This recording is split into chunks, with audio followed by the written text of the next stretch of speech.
All right, Giants Nation. So it's been a while since I made a video called "The Shit That New York Giants Fans Say," because you guys are always talking. You guys are always saying some crazy stuff. This first comment wasn't too crazy.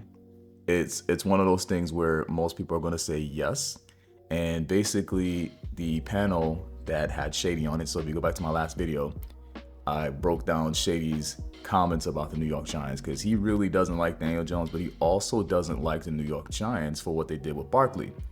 And so they asked the panel if they thought that Daniel Jones got a fair shake. Some are going to say no, but I'd say most people would say yes. And the reason why most people are saying yes is because he got paid. So a lot of people are saying this: he didn't live up to the number 6 pick. But the same people who are saying he didn't live up to the number 6 pick, in their mind, they don't think he was worth the number 6 pick. I didn't think he was worth the number 6 pick, but I understand it in a draft that was really bad for quarterbacks. That's probably one of the worst QB draft class I've seen in recent memory. I can't think of another class that was as bad as that class, because if you think about it, Haskins had better college stats and he was worse as an NFL player. So that's crazy to think about. Now, Gardner Minshew was in that draft class, but he obviously came in and, became a backup quarterback really fast. But outside of that, the other QBs in that class, they're, outside of Kyler Murray, there's nobody else. And Daniel Jones is the most famous one because he plays for the New York Giants and he's still the starter. And most people say he shouldn't be a starter. So again, most people are going to say that, yes, he got a fair shot or a fair shake because he got paid. But realistically, though, for the people who are saying no, he didn't get a fair shot, what they're saying is that he got drafted to the Giants very high, not by his choice. The Giants did that. They could have, quote unquote, got him in the 3rd round, assuming that Washington wouldn't have drafted him or some other team, which they wanted him. Like, a lot of people are upset with that. They're like, so what if another team drafted him? So what? The owner wants him. Eli Manning wants him. And let's not forget Gettleman wanted him. And actually, Gettleman takes the blame for Daniel Jones, which, in my opinion, I think he should take the blame for picking Saquon Barkley that high, but I feel like Daniel Jones was a joint thing with John Mara and Eli Manning. A lot of people said that Dave Gettleman picked Daniel Jones based on him looking like Eli Manning. How about he picked him based on talking to Eli Manning? Remember, this kid went to Eli Manning's camp. Also, John Mara probably met with him too and probably says, man, I really like this kid. So if you really feel like you still want to blame Gettleman in 2024, explain the contract. You guys are now crying about the contract and how we signed Daniel Jones and we shouldn't have done that. Where was Gettleman? Oh, he wasn't a GM. Oh, excuse me. Oh, Gettleman's not here. We re-signed Daniel Jones. Why are we blaming Gettleman? Maybe we should be blaming John Mara and Eli Manning. Did you not see Eli Manning and Daniel Jones during the Super Bowl week? He really wants this to work. But back to the fair shake question. I think Shady had it right. At the end of the day, I don't even know if this is really a valid question because most people are saying to themselves, like, why did you draft him there? Why would you draft him pick 6? Why would you even draft him? Most people are saying, why would you draft a quarterback from Duke? And that's exactly how I felt on day one. Now, over time, I've kind of eased up on him, but I realized that the Giants were just making bad overall decisions. So you can add that to the list of bad decisions. But again, as it comes to the problems with the New York Giants, Daniel Jones, you can put him high on the list if you want to, but realistically, there might be some other things going on too, and it could be from the top level because some of these decisions don't make sense. Again, if you want to blame Daniel Jones's contract or him being drafted, it goes right back onto the Giants. So I wouldn't even say anyone got a fair shake in this situation. It's just like, why are we even in a position to even talk about if this is a fair shake? It's Daniel Jones from Duke. This shouldn't even be a conversation, but it is because we drafted Daniel Jones from Duke. All right, so this suggestion is from a guy named Dan. We don't know if it's Dan from 366. I think it might be because, he's the only person that would suggest something this egregious, which is to get Russell Wilson based on the fact that Jones can't stay healthy and that Wilson is better, which, okay, Wilson is a Super Bowl champion. Now, there's no problem with saying Wilson is better than Daniel Jones, but then you go in and you say Taylor and DeVito were better last year and they won us games, but I'm going to tell Giants fans this. Like, I don't want to hear that Taylor and DeVito won us games. They did not win us games. Saquon Barkley won us games. So even in that one win with Daniel Jones where you say, oh, Daniel Jones played well. Yes, he threw to other guys, but the main thing is Barkley was healthy. If you did not have Barkley in that Arizona game, you lose that game. I don't care who he's throwing to, because Saquon Barkley was the only playmaker for the New York Giants over the last few years. So, even last year when we were successful, it was Saquon Barkley, number one, and then Daniel Jones' legs. So we won games because of Barkley.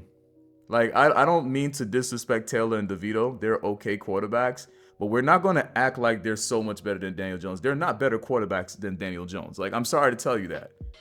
Daniel Jones is going to be an okay quarterback if Saquon Barkley's out there, or if he's throwing to a number one receiver. We haven't had a wide receiver that was considered a number one wide receiver since Odell. It's common sense, guys. I'm not saying that Daniel Jones is good, but he's not going to be serviceable if you're not going to have the number one playmaker out there. The same thing goes for DeVito and Taylor. Find me a game where DeVito and Taylor had to play without Barkley, and then had to play with the two worst tackles on the team in Neal and Joshua Zudo. Joshua Zudo is a left guard, if I'm not mistaken, playing left tackle, and he did a horrible job. You say Daniel Jones is always hurt. He was hurt because Joshua Zudo got blown up, and that was his blind side, and he got the neck injury, which is a separate neck injury. So you got two different neck injuries, and Jones is saying that the second one isn't as bad as the first one. It's a different injury. But that was because of an offensive line. So your problem has always been the offensive line. You could say that, yes, we can do better and get a better quarterback, but fix your freaking line first.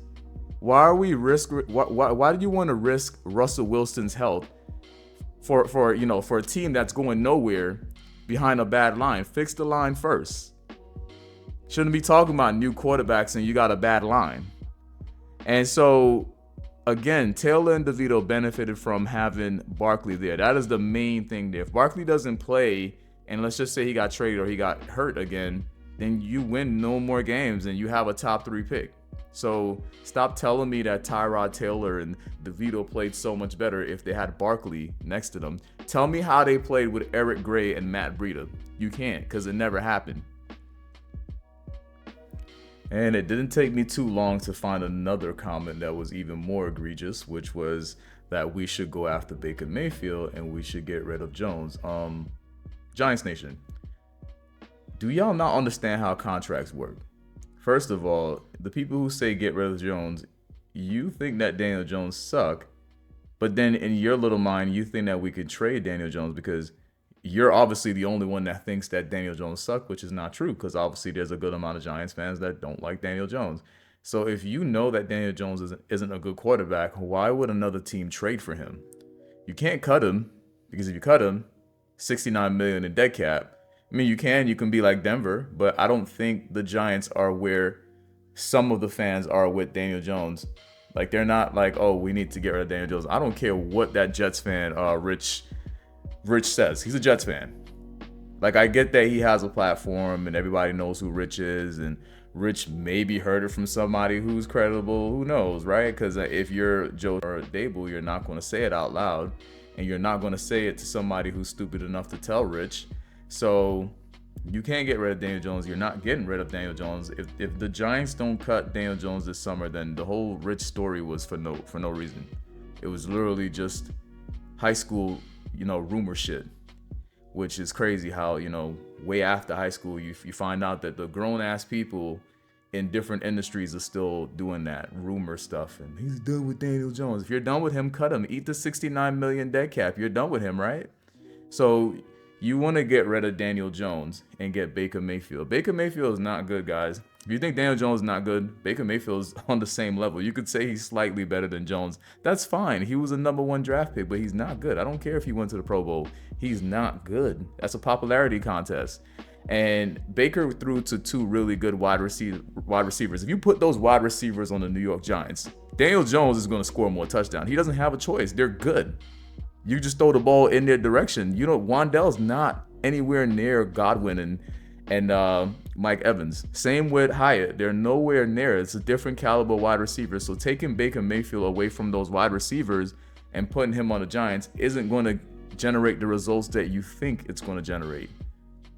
And I just don't understand New York Giants fans and what you guys are thinking when you're saying we need to go after guys like Baker Mayfield, who honestly, if I were him, I would want at least $30 million. I don't know what his value is. Maybe it's 23. I don't know what he's going to end up getting, but I wouldn't blame him if he wanted more money. If he said, "Hey, look, y'all signed Daniel Jones to some, this amount of money. Like Daniel Jones getting money, then I want to get money too." Like I wouldn't be mad at Baker Mayfield for trying to finesse the Bucks or whatever team would like to pay him over $30 million.